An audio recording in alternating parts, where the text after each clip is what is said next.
یعنی 5 میں نے آپ کی خدمت میں گروہ روایات کی روشنی میں بیان کیے تھے.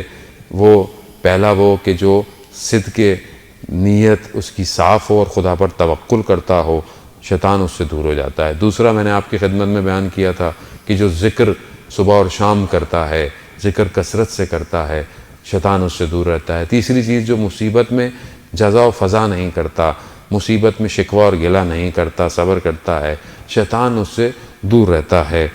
چوتھی چیز کہ جس سے شیطان جو ہے وہ دور رہتا ہے وہ ہے کہ مومن بھائی کو اپنے راضی کرنا. اس رضا کرنے والے سے شیطان دور رہتا ہے. یعنی جو میں اپنے لیے پسند کروں وہ اپنے مومن بھائی کے لیے بھی پسند کروں. اب اس پسند کا تعلق کسی کپڑے سے نہیں ہے عزیزان محترم کہ میں نے اپنے لیے اچھے کپڑے لیے تو میں آپ کے لیے نہیں.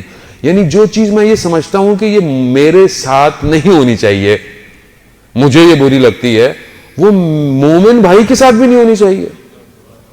میں چاہوں کہ مجھے کوئی دھوکہ نہ دے تو مجھے بھی کسی کو دھوکہ نہیں دینا چاہیے. میں چاہوں میرا کوئی مال نہ کھائے تو مجھے بھی کسی کا مال نہیں کھانا چاہیے. میں چاہوں کہ میری عزت ہو، میری رسپیکٹ ہو تو مجھے دوسرے کو بھی عزت اور رسپیکٹ دینی چاہیے. لیکن ہمارے ہاں تو معاش بالکل الٹ ہوا ہے. اچھا اپنے ذہن وہ زیادہ زخم دینے والے ہوئے ہیں. اب اگلے کئی لوگ ملتے ہیں، ہاں صاحب مال کھا گئے، مال لیا پیسے نہیں دیے. کون تھا؟ ہاں صاحب اپنا ہی تھا. یعنی اپنا ہی تھا، مسجد میں بھی آتا تھا، مجلس میں بھی آتا تھا. یہ بہت زیادہ ہو گیا ہے. میں کیسے تصور کر سکتا ہوں کسی کا 1 درہم یا 1 ریال کھانا؟ کیسے کھا رہا ہوں میں؟ کیوں میں اپنے آپ کو ایسا کیا ہوا ہے؟ وہ شاید آپ کو یہ بات ویسے سمجھ میں نہ آئے تو آئیں شہید دستغیب واقعاً خدا ان کے درجات کو بہت بلند کرے. انہوں نے کیا بیانات اور کیا چیزیں لکھ دی ہیں واقعاً. وہ 2 شخص کا واقعہ بیان کرتے ہیں کہ آپ کو سمجھ میں آیا کہ جو ایک چھوٹی سی چیز انسان کسی کھا لیتا ہے نا تو ادھر کیا ہوگا. واقعات اور بہت سارے ہیں، منازل الاخرہ اور کتابوں کے اندر بھی لکھے ہوئے ہیں. انہوں نے 2 لوگوں کا واقعہ بیان کیا. میں نے پہلے بھی آپ کی خدمت میں عرض کیا ہوگا تکرار کے لیے تاکہ دوبارہ یاد دہانی ہو جائے. 2 لوگ پرانے زمانے میں جو ہے وہ زیارت پر جا رہے تھے کربلا. راستے میں حملہ ہو گیا، ایک کو مار دیا گیا، ایک ہلاک ہو گیا، دوسرا واپس آ گیا. اب جو بچ گیا تھا اس کے خواب میں وہ آیا جو ظاہر نیک کام کے لیے جا رہے تھے. تو اللہ تعالیٰ نے اجر دیا. دیکھا کہ عالم برزخ میں مرنے کے بعد جب انسان قیامت سے پہلے ایک اور سٹیٹ ہے جہاں انسان جائے گا، وہاں عالم برزخ ہے. تو دیکھا کہ بڑی ہریالی ہے، بڑے باغ ہیں. تو بڑا خوش ہوا کہ بھائی تمہیں تو بڑی اچھی جگہ مل گئی. کہاں؟ مگر کہا کہ یہ ایک بچھو ہے، یہ روز میرے پاؤں کو آ کے کاٹتا ہے اور مجھے بہت تکلیف ہوتی ہے. وہ کہتا ہے کیا ہے یہ بچھو؟ کہا ایک دفعہ میں اپنے ایک دوست کے گھر گیا ہوا تھا تو اس نے وہ چاقو جو پھل کو کاٹتا ہے وہ رکھا، چھری چاقو جو چھوڑا، وہ خوبصورت بہت تھا تو میں نے بغیر بتائے اسے اپنی جیب میں رکھ لیا تھا.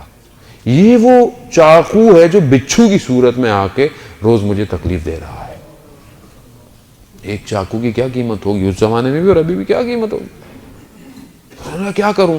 کہا میرے گھر جاؤ، میری زوجہ کو کہو فلانی جگہ پر وہ چاقو رکھا ہوا ہے، وہ اٹھاؤ اور جا کر اس دوست کے پاس جاؤ اور اسے بولو کہ مجھے معاف کر دے، مجھے اس نے معاف نہیں کیا تو یہ بچھو مجھے قیامت تک کاٹتا رہے گا. عزیزان محترم یہاں تو ذرا سی تکلیف ہوتی ہے، ڈاکٹر، پٹیاں، ایمرجنسی، درد میں آرام آ ہی جاتا ہے، ہفتہ 10 دن مہینہ. وہاں عزیزان محترم یہ کسی کو نصیب ہوتا ہے جو خواب میں آگے اپنی بات بتا دیتے ہیں کہ یہ کر لو. ہر کسی کو نصیب نہیں ہے. کون وہاں سے واپس آیا آج تک؟ یہ علماء نے اس لیے واقعات ہماری خدمت میں بیان کیے کہ ہمیں احساس ہو کہ بعض اوقات ہم 1 ریال 1 درہم کسی کا کھا لیں گے، سخت بن جائے گا ہمارے لیے قیامت میں. تو کم از کم خیال کریں، مسلمان ہو چاہے ہندو ہو چاہے کرسچن ہو، کوئی بھی ہو، حق تو حق ہے. کسی کا بھی حق میں کھا رہا ہوں دنیا میں، مجھے دنیا قبر میں اور آخرت میں جواب دینا ہے. تو یہ وہ چیز ہے کہ اگر میں اپنے مومن بھائی کو راضی کروں تو شیطان مجھ سے کیا ہے دور چلا جائے گا۔ عزیزان محترم، پانچویں اور آخری چیز کہ شیطان جس سے دور ہوتا ہے اس شخص سے دور ہوتا ہے، اس گروہ سے دور ہوتا ہے جو اللہ کے دیے ہوئے تقسیم پر راضی رہے، کہ اللہ نے جو تمہارے لیے تقسیم کر دے اس پہ راضی رہو۔ اللہ نے اب اس کا مطلب یہ نہیں کہ میں محنت نہ کروں، میں محنت کروں، میں اسٹرگل کروں، میں جو کر سکتا ہوں مجھے کرنا چاہیے، لیکن اس کے بعد جو مجھے عطا ہو رہا ہے مجھے اس پہ راضی رہنا چاہیے۔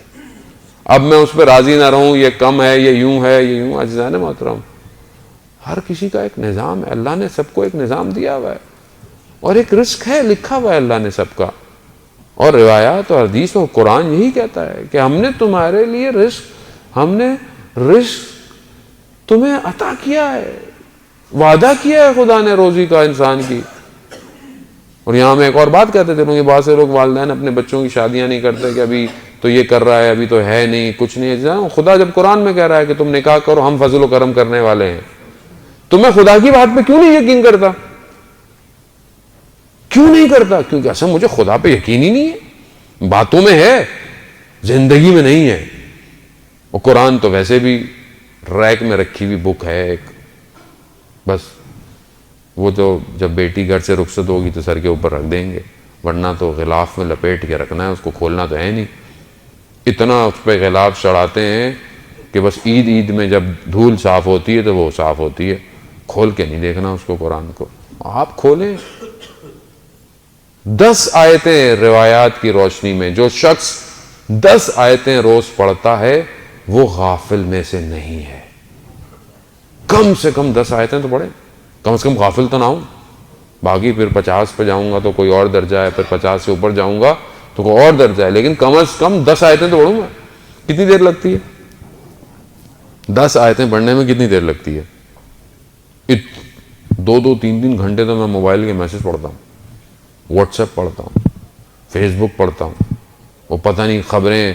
اور ہمارے یہاں تو لوگوں کو یہ بھی مشکل ہے کہ وہ 2 گھنٹے بیٹھے ہوئے ٹی وی میں سیاسی تجزیے ہم دیکھتے رہتے ہیں، جس نے کسی مقام پہ نہ قوم کو پہنچانا ہے، نہ ہمیں پہنچانا ہے، نہ دنیا کو، نہ آخرت۔